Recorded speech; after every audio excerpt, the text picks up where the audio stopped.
Hi everybody, in this video we're going to be showing you some of the new features that we've added to the LoRa GUI receiver and the LoRa receiver itself. So we're really excited to go through this video.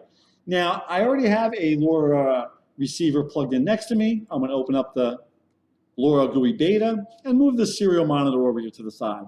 Similar to when you first start the Duro Sonde, when you plug directly into a computer and you get an initialization screen.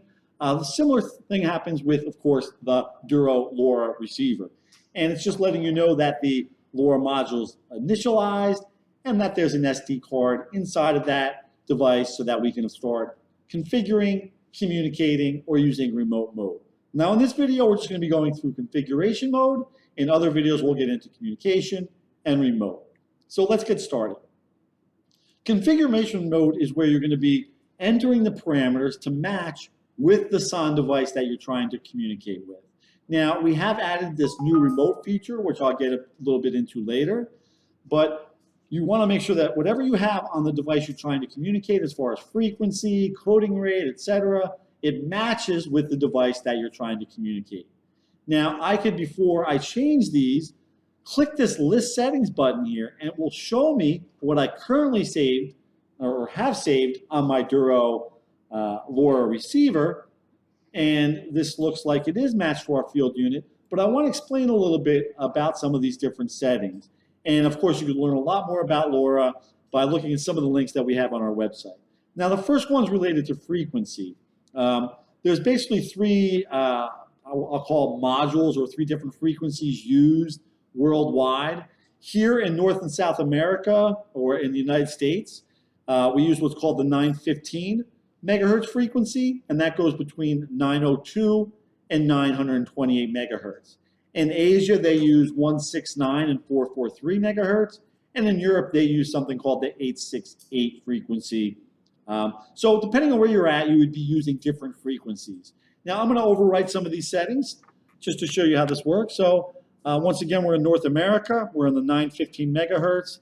I'm going to enter 919 and then 6 zeros, and we'll submit that. For the coding rate is related to how the bits are being carried when you're transmitting them. I don't want to get too technical here, but if you increase the coding rate, it's going to increase the transmission or the airtime of your signals being sent. And that's going to mean that your modem's running a little bit longer and you're going to be consuming more energy.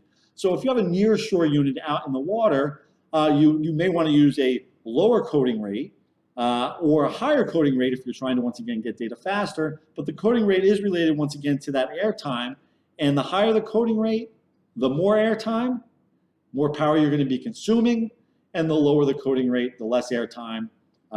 So that's a little bit related to that coding rate. I'm going to put this to 4.7.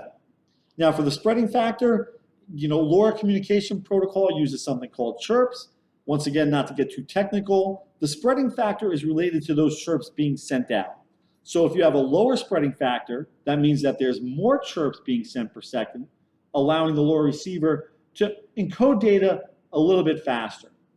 Also, if you're using a higher spreading factor, then it's going to be less chirps per second, allowing, of course, the receiver to encode fewer data per second.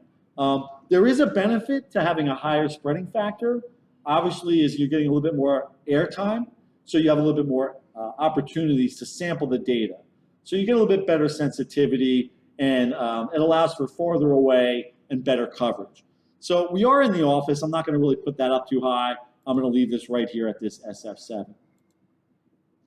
Power is very similar, and it sounds just like what it is related to. The power you're using to transmit and receive this data. So the power is going to affect the strength of the signal you're sending out.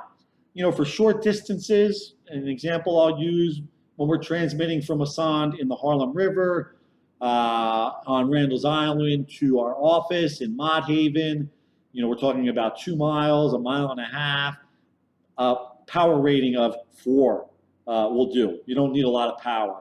But if we're trying to transmit 6, 7, 8 miles distance, you would up that power setting. I'm just going to put this into the lower settings of 4 and submit that.